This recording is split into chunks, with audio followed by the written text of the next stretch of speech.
Hello and welcome to the CivilTalk podcast. I'm your host, Tapasio Althouse.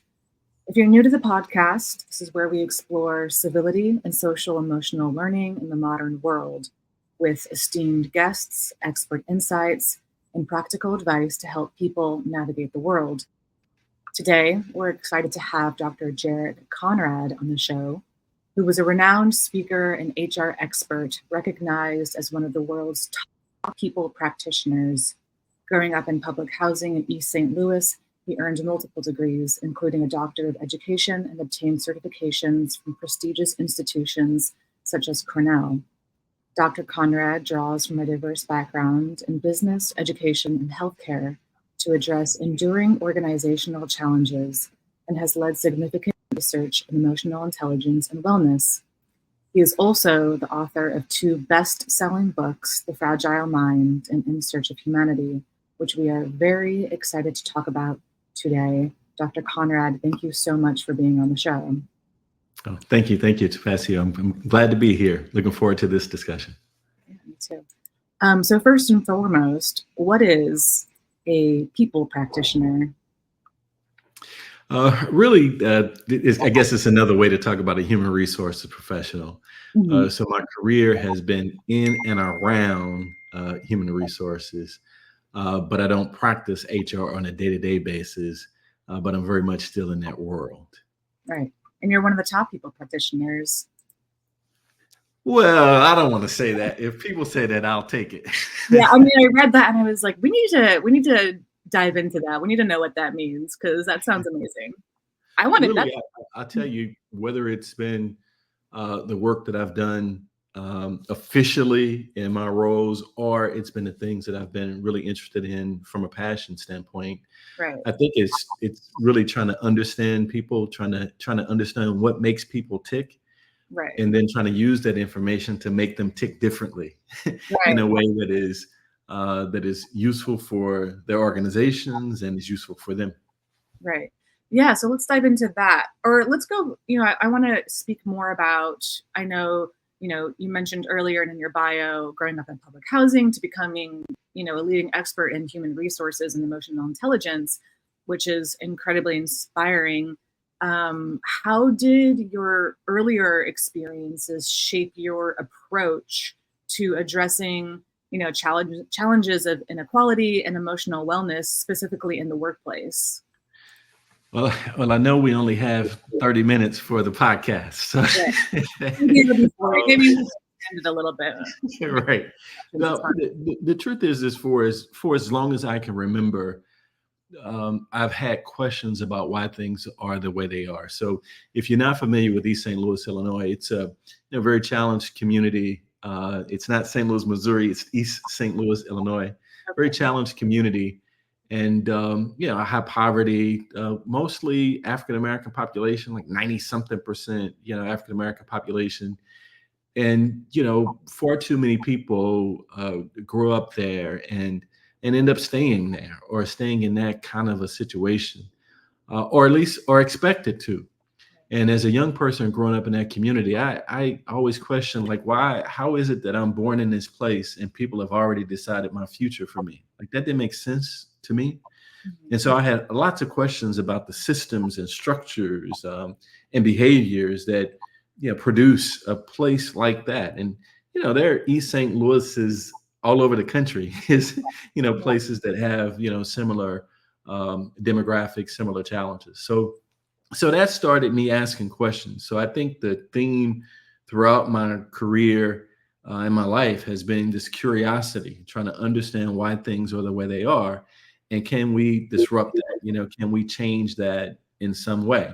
Mm-hmm. And I know we'll talk, about emotional intelligence in some depth, but that's why I got so passionate about EI.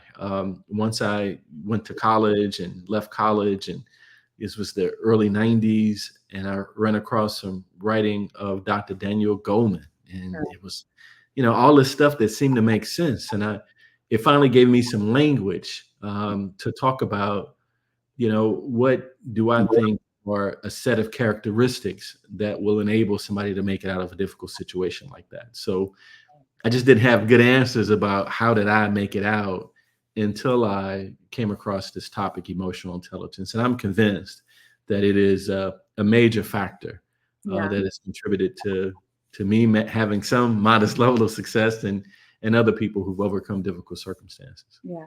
And how did you specifically expand upon that work and then just transfer it over into the workplace? I know you focus a lot in diet and well-being, which is really important. And I'd love to hear more about that and how that promotes emotional intelligence and civility, especially within certain demographics. Yeah, yeah. So I dove in, once I learned about this stuff, I really dove in, got certified, took some assessments, found out I indeed had a, above average emotional intelligence, and I wanted to tell everybody about it. And it became kind of a foundation for me, because I think about it in terms of just decision making, interacting with people, reacting. Or responding rather than reacting to situations. So for me, it crossed over into everything. When I always kind of wanted to do my own thing, and when I started my doctoral work, in the interview for the program, I said, "Listen, I want to be an expert in emotional intelligence," and I did that. Every study that we did, every paper that we did, everything that I focused on was around some aspect of emotional intelligence, including my dissertation, which looked at the relationship between emotional intelligence and intercultural sensitivity. I had a real interest in understanding, why people get along or don't get along from different backgrounds. And I just saw some themes around EI that seemed to make sense to me, and my research bared that out. The wellness aspect of it was, again, me asking, well, why are people, the right things to do, but you're still doing the wrong things as it relates to your health? What is that? What is the thing that's holding people back from making the decisions, even when they have the right information? And Right. again, I came back to emotional intelligence, things like impulse control, Right. optimism, ability to manage stress, adaptability. All those characteristics seem, just pretty obvious to me that was going on. So I tested that out. I designed a clinical trial at the Mayo Clinic, and I was a research associate with them there to run this trial. And it's just fascinating that in the discussions with people, we taught people around plant-based nutrition, and how to use plant-based nutrition as a mechanism to combat chronic health issues. But the key part about that was giving them education about emotional intelligence along the way. That was the breakthrough for them. At least that's what they shared with me, was the breakthrough for them. So the light bulb just went off on some Yeah. people, and like, this is it. This makes sense. Like for you, when you read Daniel Goleman's book as well, was it? It's funny because CivilTalk is a fairly new business and company, and we're really trying to promote EI. It's startling how much, I talk to my family and friends about EI, and they're like, "What is that?" Which is startling a little bit. Is it easy, or what's your experience with sort of like navigating those discussions with people who've never really had that vocabulary before? You've done so much research on it. How do you go from like having all this research and being like a profound thinker to sort of talking to a demographic that really has no vocabulary with this? I appreciate that. That's a good point. And for me, sometimes it's using their vocabulary. Yeah. Because for me, it's not about the term emotional intelligence as much as it is, what are the skills and competencies that make up EI? Right. And so you can go to any community and everybody understands stress. They might not know the mechanics of it, the neuroscience of it, what's happening in the brain, and what chemicals are being released. They don't understand that, but they know how they feel. Right. And so talking with them about things like stress and, with impulse control, talking to them about, look, you got to delay gratification, so just breaking down a language into something that eighth grader can get is, it hasn't been that hard to do that. People sometimes don't like to get behind terms that they think might be, this sounds like some fad HR stuff. Right. I did deal with that a lot as an HR professional. This is that fad HR stuff, this touchy feely stuff.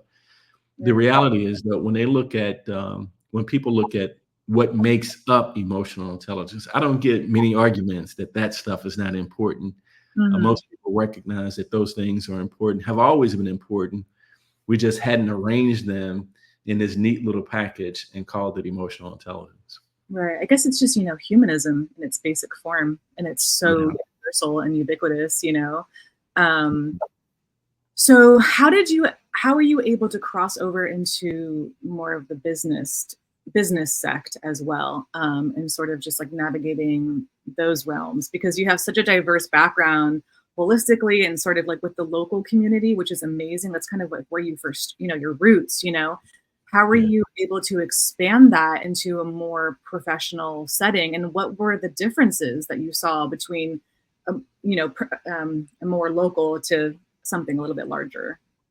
I think for me, it was easier in some ways in the business context because the stakes weren't as high. You know, yeah, Right. maybe we didn't get this project done exactly how we wanted to, or maybe I could have did that a little bit better. But in the community, I'm talking about people, life and death decisions, whether or not they make a mistake that leads them to go to prison, or whether or not they make a mistake that they can't go to college. Those were big decisions that it's hard to recover from. Right. Whereas in business, though we seem like everything is, it's just so important, a lot of that stuff we can recover from. It's not so catastrophic that it's going to bring the business down. And so from my perspective, the stakes weren't as high, so the risk wasn't as high, Right. so the pressure wasn't as high. But I will say this: when I first started talking about emotional intelligence inside organizations, particularly for C-suite executives, they used to kind of laugh at it. It's this touchy-feely stuff. What you gonna have us holding hands and hugging and all that? Because immediately when they hear the word emotion, they think soft. Right. Everybody's gonna be crying, and we're gonna be. They change. They start talking like this and singing their words, but I've never approached it from that standpoint. For me, it's always been a science. It's Mhm. always been about psychology and neuroscience, and Right. again, I'm trying to understand the science behind what makes us tick. Right. And that is what really opened the doors of C-suites for me. When I approach it from that science standpoint, like yeah, I'm not gonna have you hugging and stuff unless that's what you want to do, but I'm going to explain some behaviors and why certain behaviors are very predictable, and how we can actually do things in our organizations. We can have policies and programs and interventions and create the kind of culture that will reinforce or incentivize certain behaviors, Mhm. um, because you already have a culture that's reinforcing and incentivizing some of the behaviors you don't like. Right. So I think the science of it, and having people understand it from and bringing in data, Right. um, has been helpful in getting business leaders to understand it. Yeah, it's interesting because emotional intelligence and civility is so much about like, it's not about not having emotions, it's about restraint too. It's about being able to like have these emotions, but with a little bit of semblance of restraint, like that little gap between like having the emotion and reacting, Yeah, and that 5 second, 10 second, sometimes 15-second pause is like where the research lies. that's you know? yeah, that is absolutely it, and that's the part that when I do executive coaching, what I'm trying to do is create some muscle memory with people. Right. Their natural instinct might not be to behave in what we would call an emotionally intelligent fashion. But if Mhm. we educate them about, okay, here are the ways that are probably more appropriate in terms of what you're trying to gain out of this situation, or how you can get out of this conflict and move forward, that both parties can move forward in a positive way. And so it's first educating them, and the process is slow. Mm. So, I feel like doing this. but Jarik has been in my ears, and based on what he's saying, I should probably do that. Right. So let me go ahead and do that, because that would be the most appropriate thing to do in this situation, even though I feel like doing this. The challenge is a lot of people don't even know how their emotions are driving them. They just move. They don't take that pause Right. that you're talking about. They feel it, they move, and they can't adequately tell you why. Sometimes they don't know. And so my work is about helping people be more introspective and developing that emotional self-awareness, so they understand, here's this impulse that I'm feeling, and here is where it's coming from. Here's why I'm feeling this way. And if I behaved based on that feeling, here are the likely outcomes. Right. If those are not the likely outcomes that I want for myself or others around, then I got to do something differently. So that's the process. And it's sometimes hard for people. Yeah. And so, how can organizations better help their employees with that? Because I know, people like you come in and are people practitioners and work on that, but that can only go so far on a day-to-day basis, So how can organizations and company reinforce that on a day-to-day basis so it is sort of, it's ingrained, Yeah. Yeah. I would say the first step that people skip in this discussion is, why don't you hire the right people in the first place? And so in your selection process, ask the kind of questions that will give you a sense of how people manage their emotions. I mean, have them give you examples of how they've navigated difficult situations, how they've dealt with conflict, how they've overcome challenges, how they've been resilient, how adaptive and flexible are they. Ask the kind of questions that will give you the people that already demonstrate the type of skills you want in your culture, number one. But number two, you got to deal with what you have, right? You got to deal with what you have. I think for your executives, it's worthwhile in investing in having some assessments done, some coaching. It could be group coaching or individual coaching, where people can sit back and really get some feedback, understand the impact of their behavior, and how it might be affecting the people around them and themselves. So for executives, I think investing some time and energy in it. For the masses, number one, I think it's being good role models. It's demonstrating these behaviors that you want other people to practice. Leaders, have a huge influence on a culture. So making sure that you're acting in concert with your core values, because all the core values that any organization develops are probably very in line with emotional intelligence, right? It's just that that's not really what they do. That's who they aspire to be. So I think it starts with being good role models. There are training programs, whether it's free stuff out on LinkedIn or something like that, or whether it's you can bring somebody in to do large training classes. You probably have an internal, if you're a big enough company, you have a learning and development department who probably are capable of, teaching some classes around this stuff. It's making sure resources are available. There's so many books. There's, ebooks, really quick reads. But it's making sure that the leaders demonstrate that this is important to them. Start using the language of emotional intelligence in the organization to create the expectation that this is how people are supposed to behave, and then start to pull in the tools and resources that you can afford, that make sense for you, to see if you can intervene where you need to intervene, and give people what they need to move forward. Yeah. So just a quick fun question, I guess, that popped into my brain while you were talking about this is, Yeah. What would be like the most ideal company business that is practicing and doing civility? Like, what would that look like? It would look like every Monday we get together in the morning for 20, like what would that look like? And also, are there any businesses or corporations that you know that are already doing that?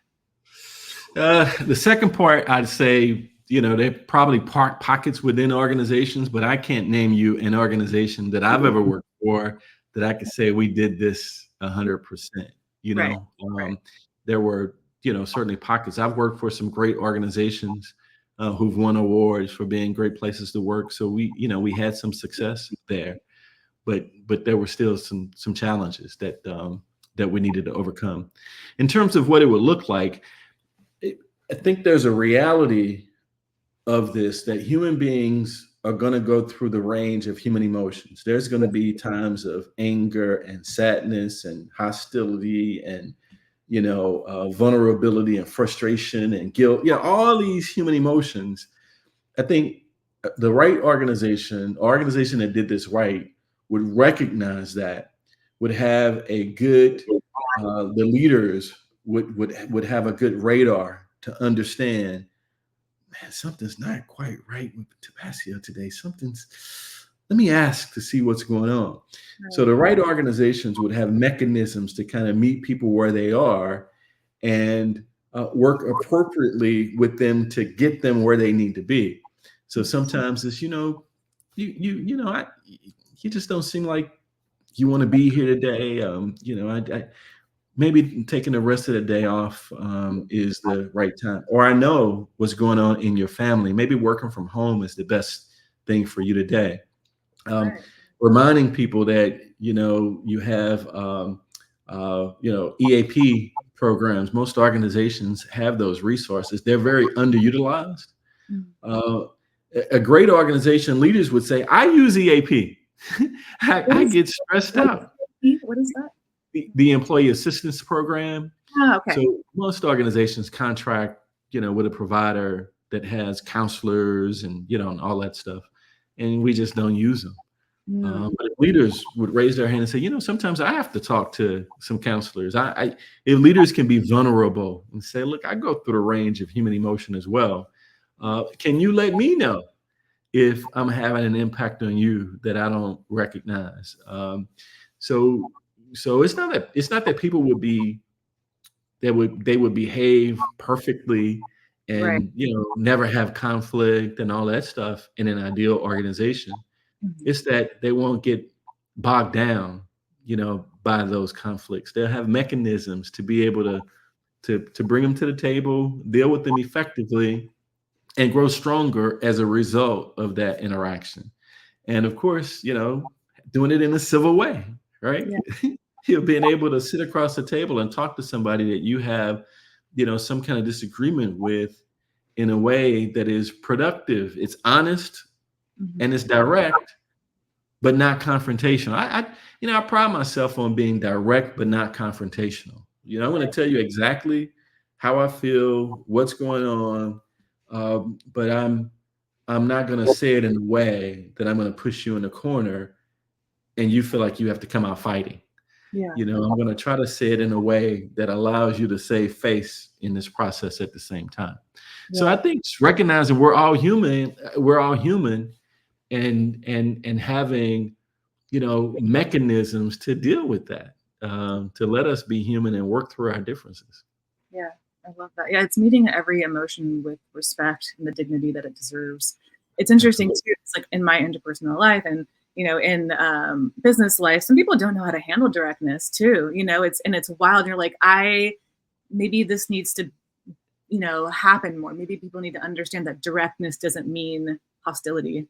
Yeah, it's the way you do it. What I found? I found if somebody sends me an email and I'm looking at the email and it looks like they're attacking me in this email in some way, I have some options around how to respond to that. What I found is the most effective is not waiting around, telling everybody else, taking little shots back. I'll go right to that person. When you sent me this email, this may not have been your intent, or this probably wasn't how you meant it, but the way I read it is XYZ. So just by adding that in front of it, this may not be what you intended. It's probably not what you meant. Just adding that Right. allows people some space to say, okay, yeah, I didn't really mean that. Here's what I meant. Right. But if you come directly, don't include that first part. And you come directly, hey, why? How, you have the nerve to X, Y, Z? They might fight back Right. because now they feel attacked, and so now you're in it. When you could have offered them an off ramp, but still made it clear that you thought that you're not gonna just take, any kind of abuse or that if you have some issues, you're going to say something about it. So they're on notice that you're going to deal with it, but you've given them an off ramp. Right. It's just like the adult version of like, I think you think of children, one child A hits child B retaliates by hitting child A instead of just, going to a teacher or just, it's just funny how adults are truly just like little children. Sometimes, What's funny about that? I used to, when I worked in HR on a day-to-day basis, I had a saying that, the people were like little kids, they really were. And the difference between the rank and file and the managers, the leaders, they all acted like little kids sometimes. But the leaders, the managers, they acted like spoiled little kids. Oh, interesting. So you couldn't always tell them anything, right? They thought they knew everything, and they expected, so they had a little bit of entitlement mentality and all that. So that was a running joke I used to tell my wife all the time when I was practicing on a day-to-day basis. Everybody acted like kids, but you had some that were spoiled, which was more difficult sometimes to deal with. To get through. I mean, it's bittersweet. It's a good and bad thing, because managers, I guess higher uppers, are resilient, and so it's like that resilience sometimes is like so connected to stubbornness, and hard-headedness. So it's like absolutely good and bad. Everything is like this. Everything that is a strength, everything that is the thing that we say, this is what makes me stand out, from other people. This is what I do better than the average person. This is the talent that I have. Mm-hmm. Every one of those things, you got to be very careful, because that's the very thing that could be your biggest developmental area. So if I'm very, very confident to the extreme is what? Arrogance. Hubris, yes. People like confident people. They don't like arrogant people. If I'm really, really nice and sweet, that taken to the extreme is what? You're a pushover. Right. People don't respect you if you're so everything that we are so proud of, that is such a strength that everybody reinforces, that's such a strength with us. If we don't keep it in balance, it can very, very quickly become a negative, and it's hard to get out, to your point, because we've been, told that this is our thing, and we tie our success to this thing, and we're convinced we're successful because of this thing. The reality is, in some of that stuff, you might be successful despite having those, challenges, not because of those behaviors. I mean, it takes a considerable amount of self-awareness to walk that balance, and that's like really needs to be taught, because then you just realize you're just a malleable creature that's like not as definite as you might think. And that's scary for a lot of people, That's very scary for people. And I think that, again, that's a great point, because one of the reasons that people are not as introspective is because they're afraid of the conclusion that they might come up with. Right. So they don't ask a whole lot of questions about why I do this or why, because they don't know how to deal with, the answer to those questions. So they kind of ignore some things and bury their heads in the sand sometimes. Right. As we all do, it's okay. So a few final questions. As a member, I think you wrote in your bio, so please correct me if it's wrong, you're a member of the Consortium for Research on Emotional Intelligence in Organizations. Yeah. What recent developments in emotional intelligence research do you find to be really exciting, and that you're interested? Because there's been so much research already in emotional intelligence and civility. What upcoming research are you really excited to dive into and to investigate? Yeah, what I'm really interested in is how everybody talks about AI, right? AI is the thing, in almost every conversation. But I'm really excited about how AI is going to be used to help us be better versions of ourselves. Yeah. People don't think about AI that way. But if you think about something like emotional intelligence, we have tools right now that, we have sentiment analysis that can take, written survey results and kind of categorize them into emotions and, try to read into the emotion of that written text, and may do so better than a manager who's lousy as it relates to, being able to read people and all that stuff. So to the degree that we can use these tools to help us be more human, ironically, I think that is uh, from an HR standpoint, I'm optimistic about some of the things.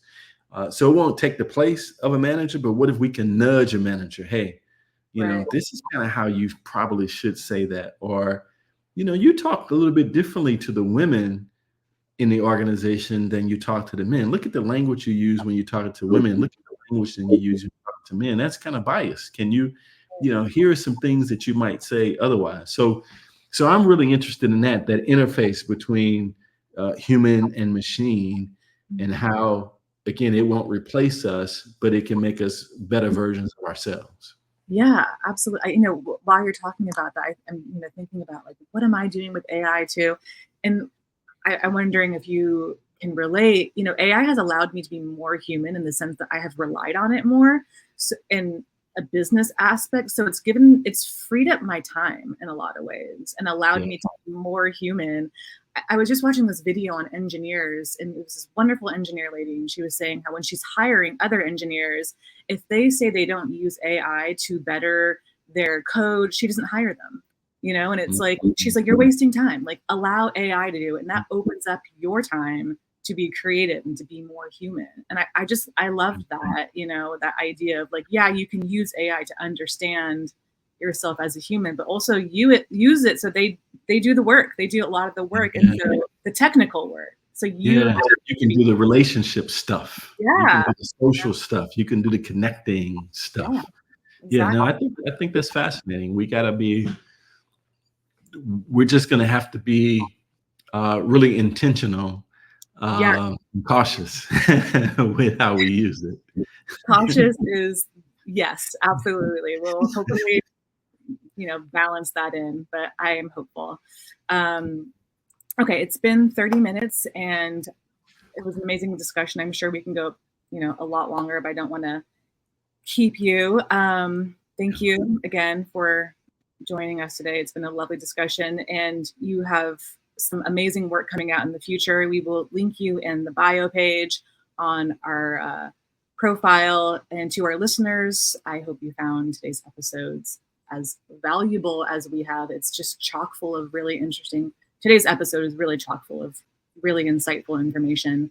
And if you haven't already, please be sure to check out Dr. Conrad's book, The Fragile Mind and In Search of Humanity. We will link those on the podcast page on civiltalk.com for more of his profound wisdom, education, and practical advice. And if you enjoyed this episode, please like, subscribe, and share it with others who might benefit from these discussions. And don't forget to follow us on social media. Dr. Jarik Conrad, thank you so much for being here. It was truly a pleasure. I really appreciate it. Thank you. Thank you. Glad to be here. Enjoyed the discussion, and hopefully we've piqued people's interest to go and look more into EI, and more importantly, they pique their desire to behave in a more civil manner every day. Yes, I agree. We appreciate that. And until next time, keep striving for civility and empathy in all that you do. Thank you. Thank you. Take care.